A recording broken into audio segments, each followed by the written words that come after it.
So Elvis, can see that you came in. Nice to meet you. Thanks for joining us. Let's see if the microphone works. First of all. Hello. Hello. Yes. Hi. Yeah. Thanks for being with us. Hi.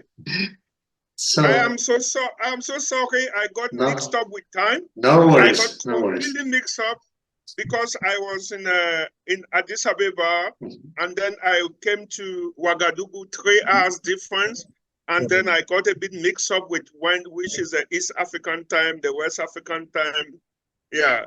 No worries. But I am here and I'm ready to go. And that's an important part, and we are really thankful that you could join us.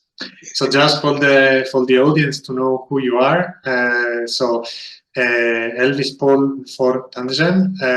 He has a 20-year experience both at international level on sustainable land management and development, and he holds a PhD at the University of Edinburgh. And the reason why he is here today is because he is the coordinator of the Great Green Wall Initiative and working at the African Union Commission. So we have introduced a little bit what the Great Green Wall is, but without going in detail. So my very first question is, what is that? Let's hear it from someone who knows the topic very well. Do you want me to do a slide or we just discuss? It's up to you. If you have slides, you're welcome to share the screen. Okay, let me see how I could share the screen just to do a fast one. It's the green button in the middle, and then you select the screen. You can put the entire screen. Then okay, yes, share your screen. This one, and then I share. If you see it, let me know. Yeah. Yes, it's there. It's coming? Yes. Also, I can take. If you press F5, then we can get the full screen. But it's moving, right? Yeah. It's perfect. Okay, because that is usually the challenge. So I press, and it's good now. Yes, perfect. The whole screen is showing, right? It's all perfect. Good. So first of all, let me again apologize for the mixed up. I have been traveling a bit in the region, and so you understand that my laptop, I did not activate the time change, so it remained in Addis Ababa. So I was just like, yeah. So thank you very much. So I'm Elvis Paul. I work with the African Union Commission based in Addis Ababa in Ethiopia. And I'm responsible for land management and the Great Green Wall at the African Union Commission. I'm sure all of you know African Union Commission is the cousin to the European Union Commission, direct cousins. So yeah, that's the best way to put it. Yeah. So the Great Green Wall, this is the background about the Great Green Wall. And it was created by the African Union in 2005, 2007, because of the challenges of land degradation, desertification, drought, storms, exacerbated by climate change. By the time it was created, climate change as a phenomenon was not really in the mood. I mean, by then it was not really known. So it was a very serious challenges, especially in the Sahel and also in the northern Africa, all the countries around the Sahara Desert, the countries are around the Kalahari Desert, the countries around the Namib Desert. So there was a serious fluctuation of the local weather conditions and the climatic conditions in those regions. And so there was this call for the creation of a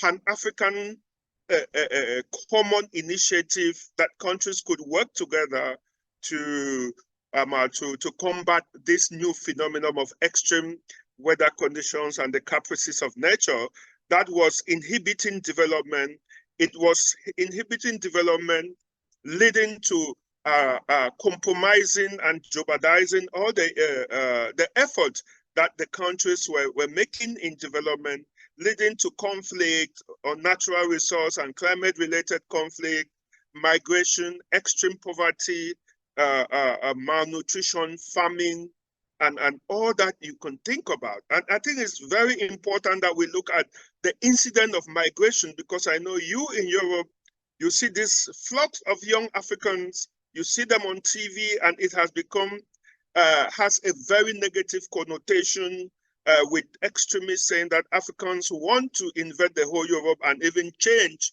the population dynamics. Big lie, those are just fantasies. The main problem is the 60% of these young people you see, they are running away from extreme weather conditions. Extreme weather conditions, climate change that they know nothing about, they have not caused it, and it's really a problem. Because with climate change exacerbating difficult weather conditions, we have now serious problems with our farming systems, our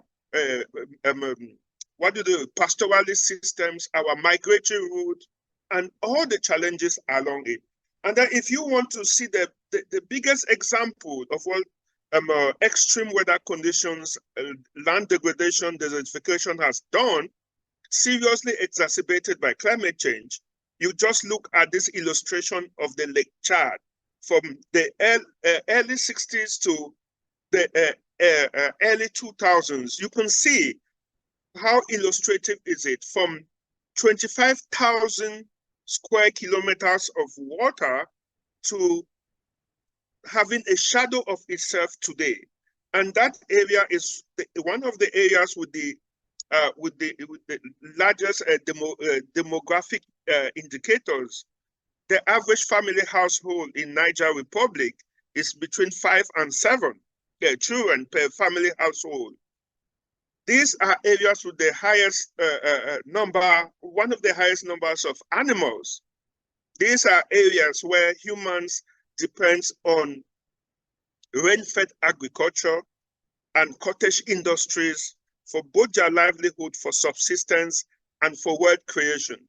So when this lake, as you can see there, is disappearing, it is disappearing with everything, including hope, love, and humanity.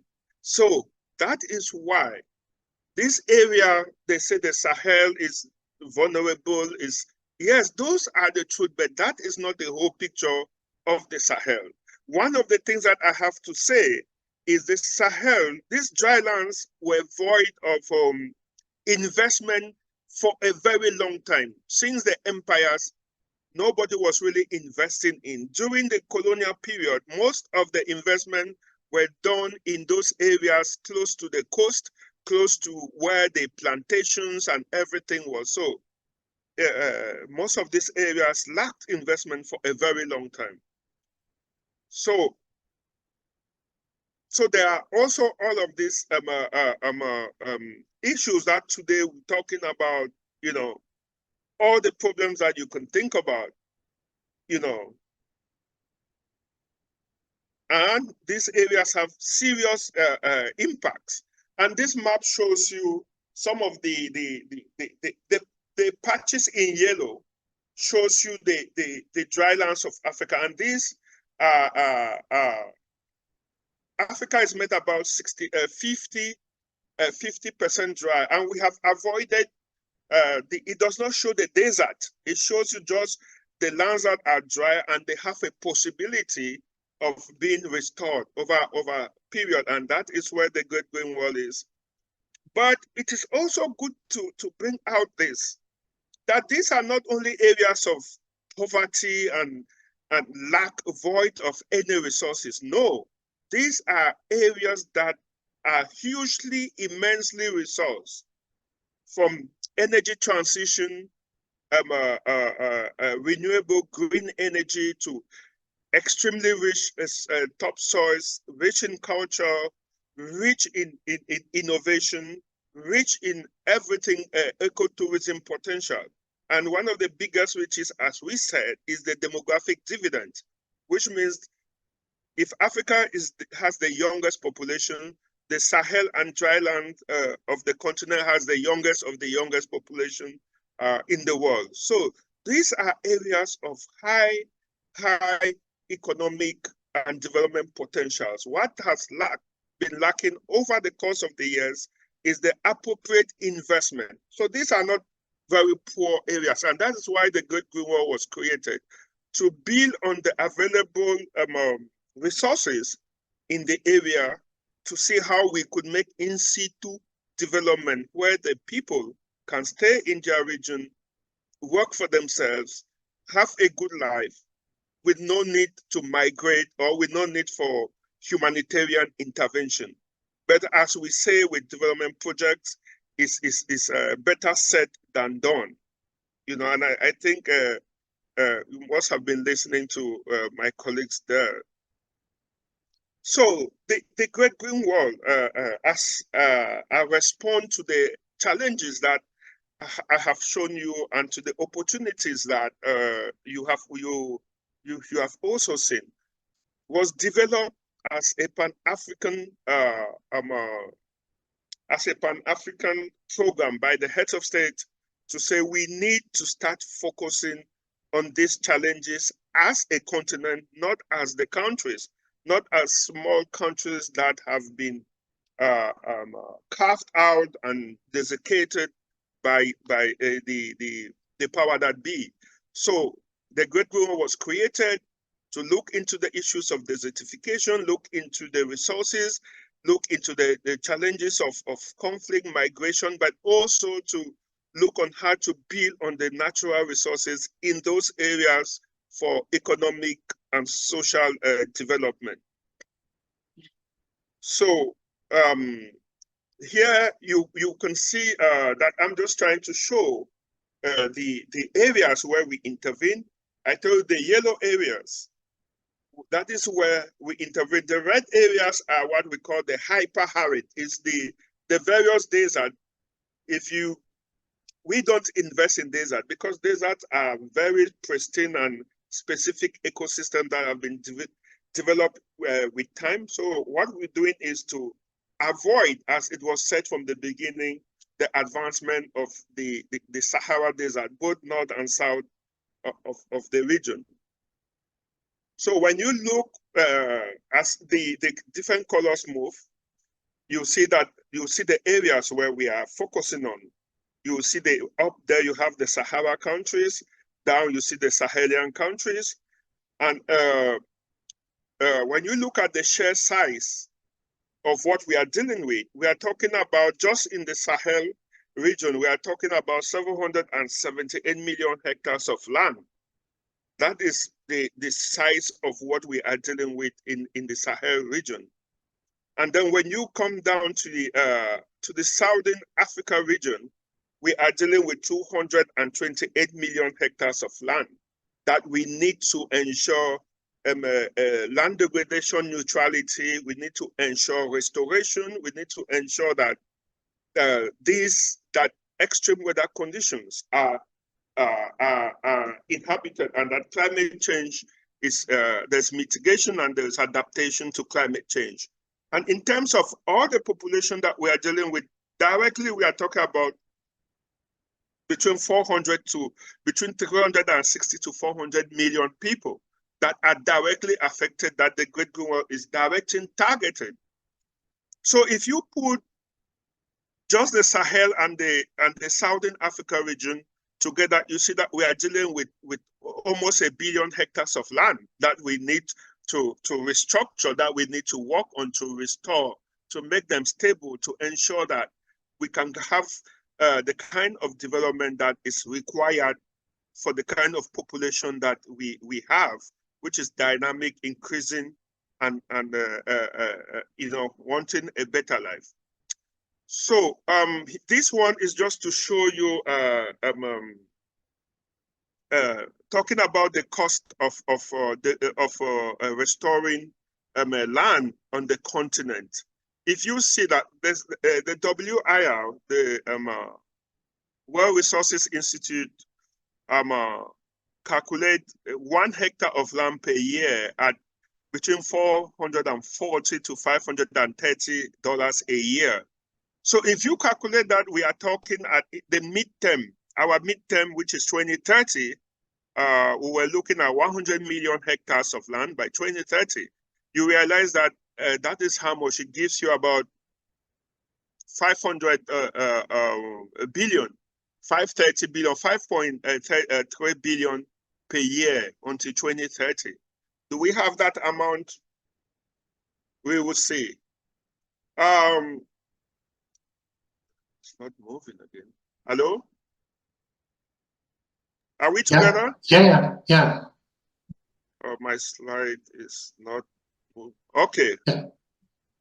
Yeah. So over the course of the year, since the creation of the program, a lot has been done, and a lot is being done, and it is done through a multifaceted approaches. We are into agroforestry, analog forestry, biofuel, rangeland management, agro-pastoral activities, promotion of tree-based and agricultural value chains, and all those sustainable development and green activities, conservation activities, climate smart agriculture that would, support low external input restoration and sustainable management and restoration of the land. So it is really,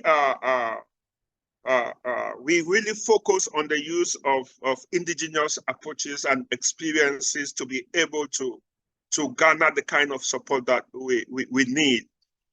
And over the course of the years, also through the project, we are now looking at appropriate technology on how to support land restoration activities, water management activities in those regions. That's why on this photo you can see that in one of the projects that we have, we introduced these tractors, which are with specialized equipment that will not really destroy the land, but it helps the people to prepare the land during the planting season to ensure, to reduce the kind of intense labor that is required. As I speak now, I'm in Burkina Faso, and I'm sure Doctor is in Mali. Our temperatures can go up to 37 degrees. And this is the time that they are preparing the soil. Imagine 37 degrees with children and homes, So we introduce these tractors, which does most of the work, but yet it's still not enough because we need hundreds and hundreds of them. So some of the activities that we are also involved with the great growth in renewable energy, in climate smart agriculture, multipurpose farming,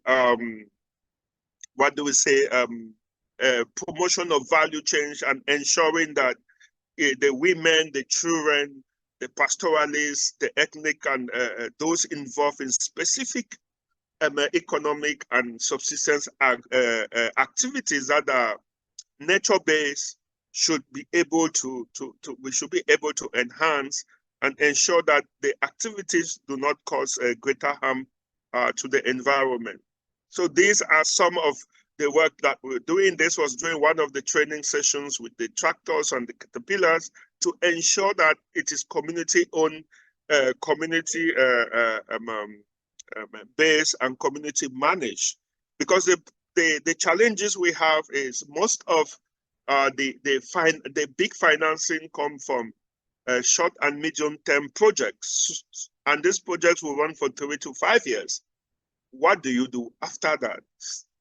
So we really need to be innovative when we are dealing with the projects. So this is a quick one. This year, in 2019, the heads of state, they required that we develop a new strategy, because the last strategy that was being used was 10 years and above. So they said, we have new challenges. We have challenges of climate security. We have challenges of youth migration, we have gender extreme violence challenges that was not taken into consideration, or it was not really accentuated when the format strategy was being developed. And we also have new opportunities that have come up with new technology, big data technology, young people, and more recognition of the need for the good growth. So we did a new strategy, as you can see there. That is the back of the document. I will share the link where you have the new document just now. You can go online and click, and you will download the document in English and in French. So, but this is just a justification of the document, why it was created. It was all about taking into consideration emerging challenges, emerging opportunities for a great green world that it fits for current and future needs. And this is the vision of that new, is that by 2034, because it has a 10 years implementation framework, by 2034, Africa's drylands are transformed into socially, economically, and environmentally resilient and stable regions. This is the general vision of the new strategy. And some of the aspects of the new strategy is an integrated management of areas of challenges. Here we have, this is just a sample of how we see the integration now through the lens of the new strategy. We have strategic engineering, data integration, governance and policy implementation, ecosystem restoration, and we even have military intervention. You know, one of the biggest challenges we have now is the issue of extremists and terrorist group, the ISIS, that are taking over. The fact that our drylands are areas of high vulnerability, taking advantage of the young people to recruit them and to cause mayhem and havoc in our communities.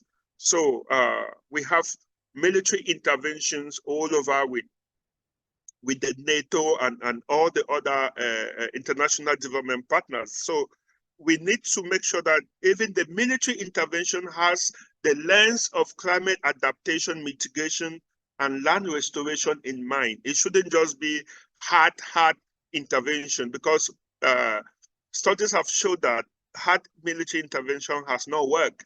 But how do you do intervention, stabilization with climate adaptation and climate change and restoration in mind? So these are the kinds of areas that we are trying to get everyone on board.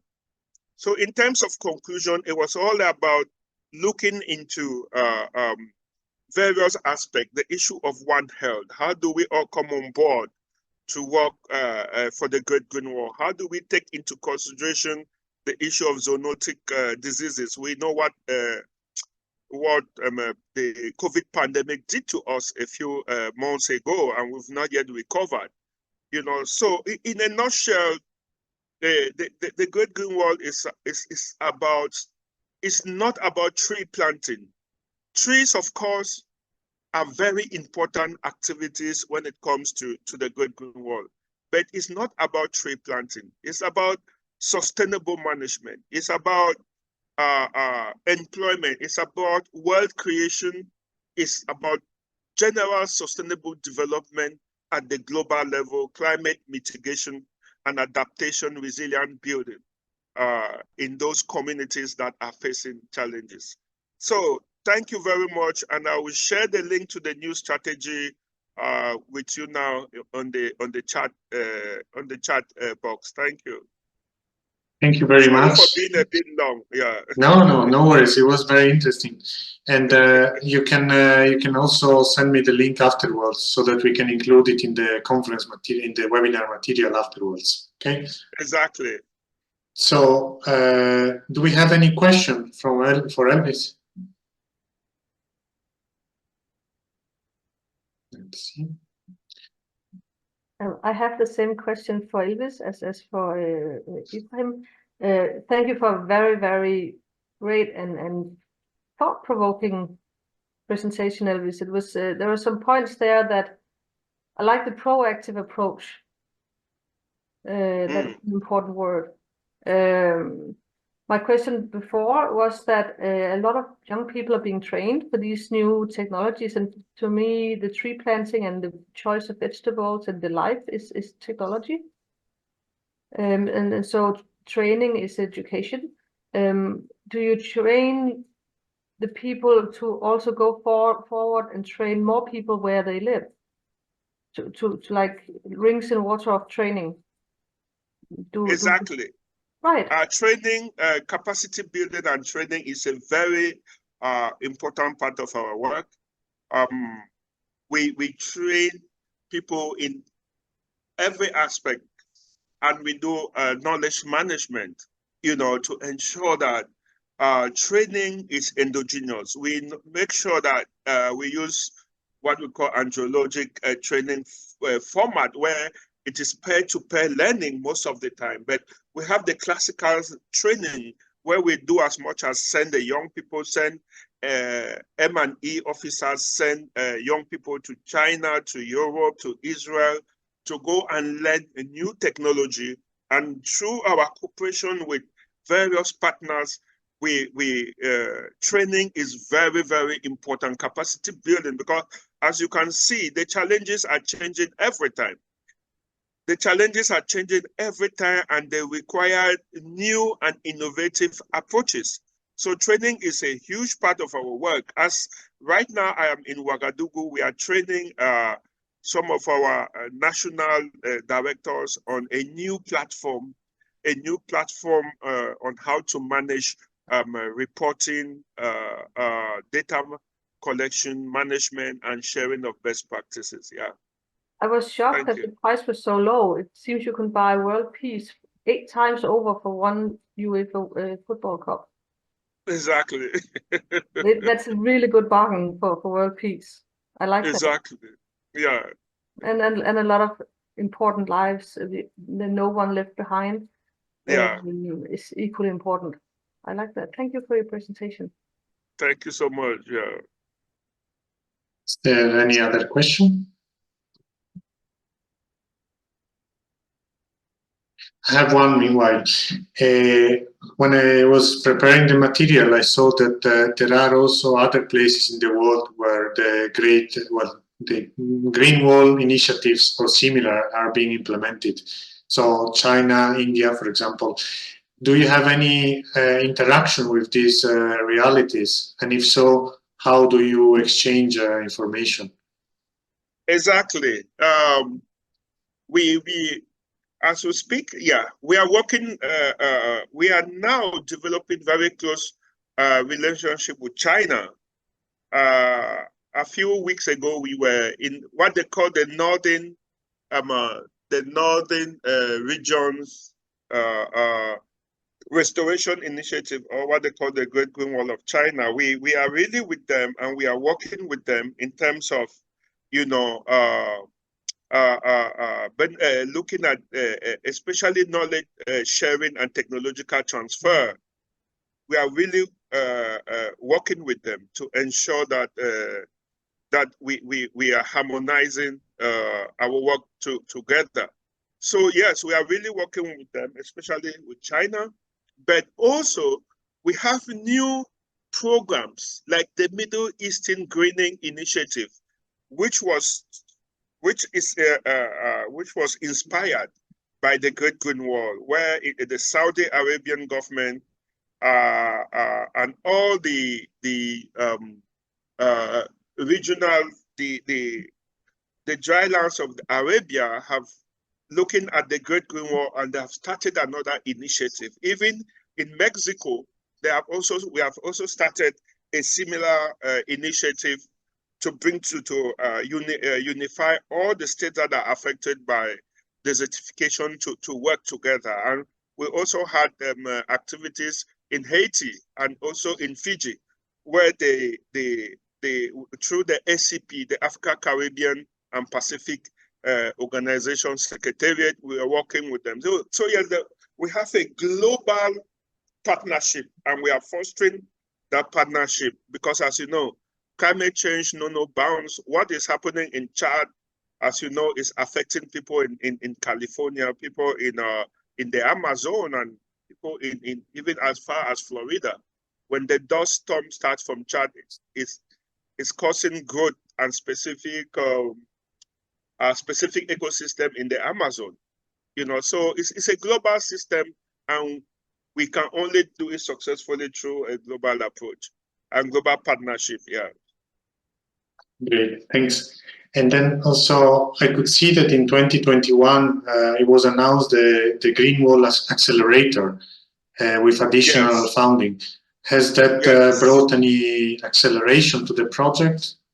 Exactly. We had the One Planet Summit in Paris, where we had a huge, massive mobilization of about $19.5 billion for the Great Green Wall.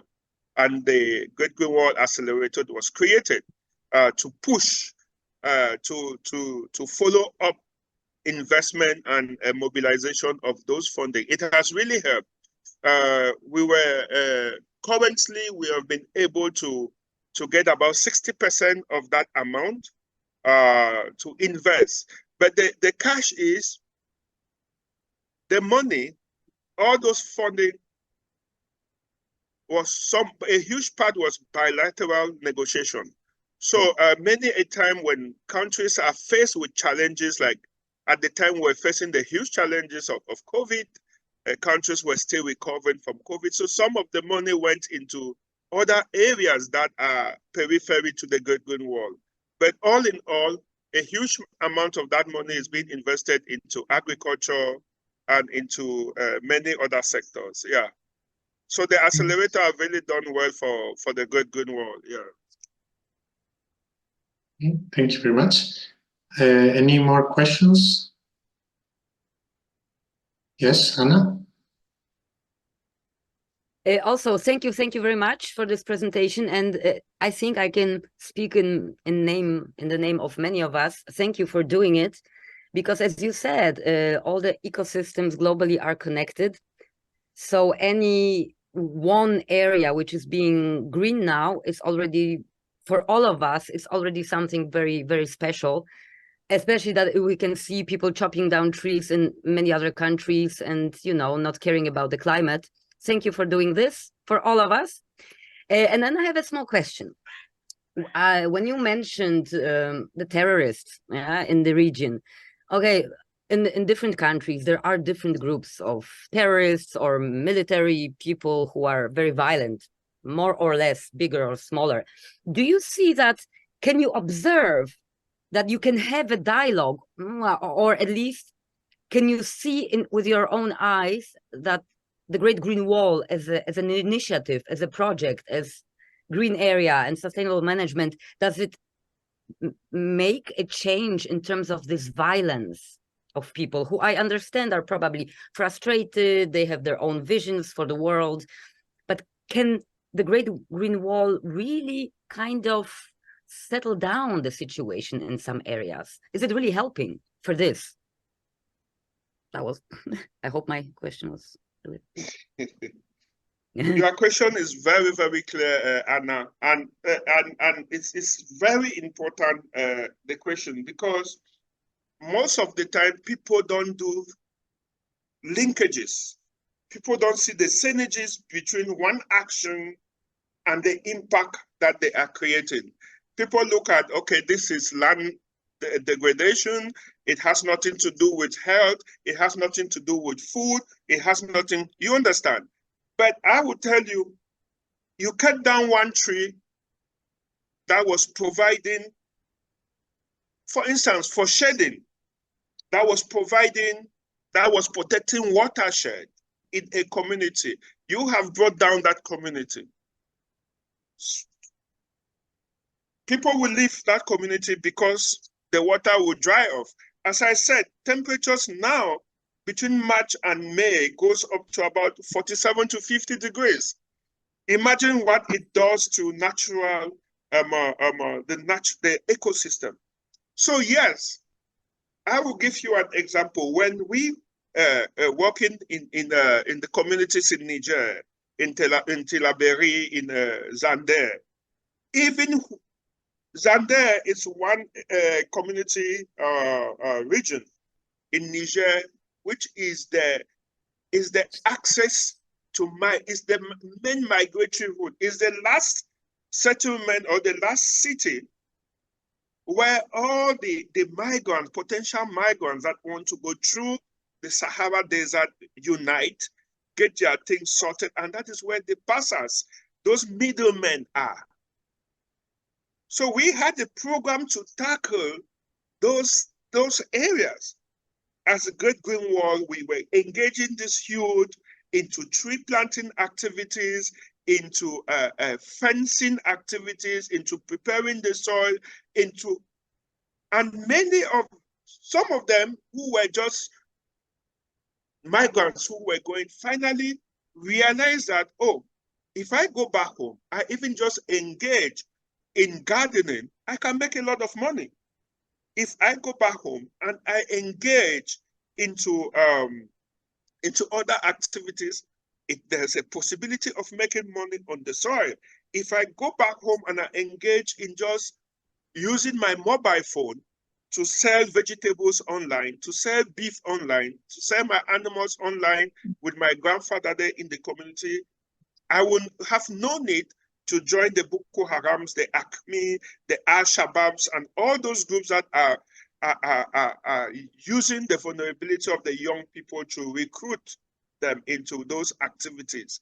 Yes, so we have seen first-hand information in most of our member states, Chad, Senegal, Niger, even right here in Mali, in the Gambia, where because of just not big projects, just small projects that was initiated, you see that we engage returnees, those young people that have come back from migration and were planning to go, the ones that were planning to go that finally said, I'd rather get involved in this program, and potentially those that were supposed to join the extremist group.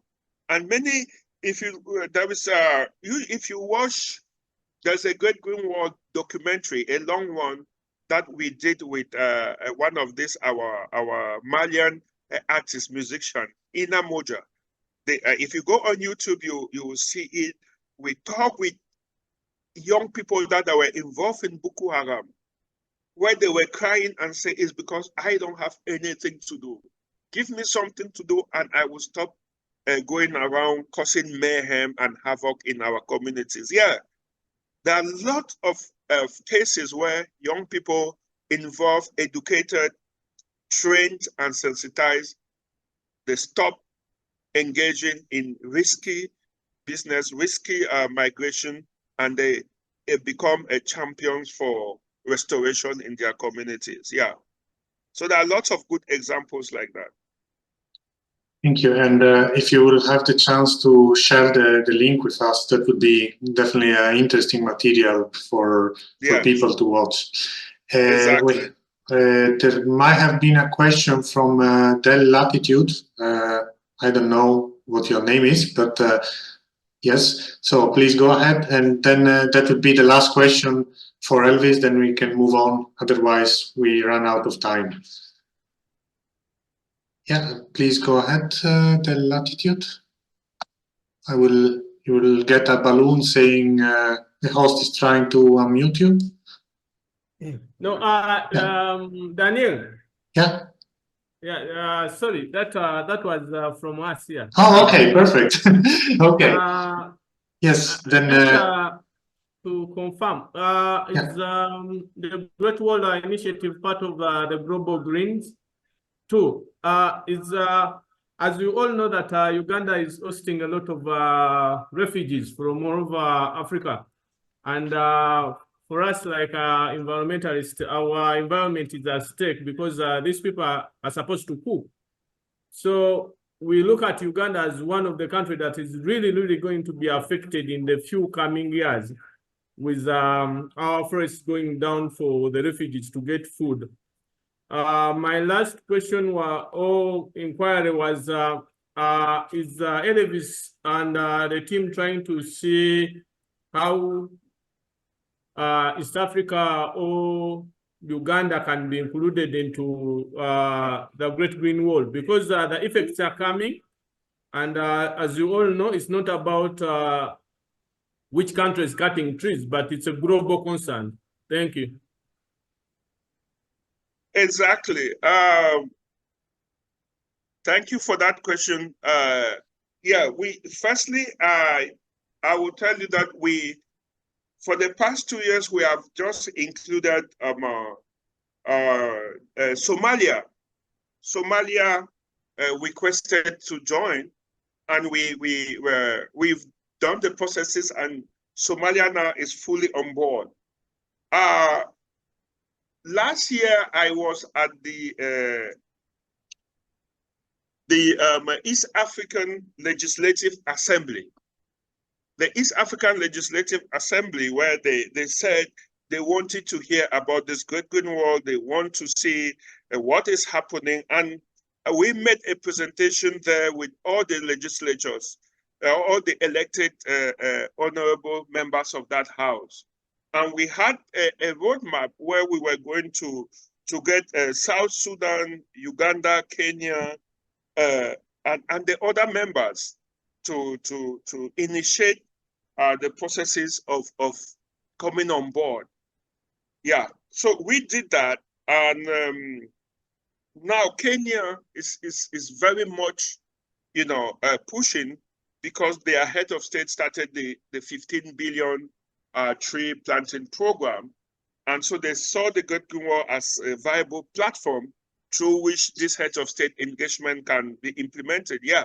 So the East Africa, especially Uganda and South Sudan, are in a part of our target for this year. I think we are going to be talking with the appropriate ministries, Ministry of Finance, Ministry of Environment, Agriculture, those responsible for water and livestock, because we deal at a broad-based level, So yeah, we have engaged them, and the issue of refugees, it's a very important issue, because it's both a serious challenge but a huge opportunity when we can make use of them. If I remember well, during the locust attack, many of those young refugees were used. We used them when we were working with FAO to combat the locust attacks, and most of the young and able hands we got from the various refugee camps, and they were very useful. So yeah, refugees in the short term and the way they engage might be a problem, but I'll tell you, they are unimaginable human resources, and I wish to say cheap human resources, so it's very important. Yeah. Thank you so much. Thank you very much. If you have the chance to stay on board with us a little bit more, then there might be some questions more during the discussion part.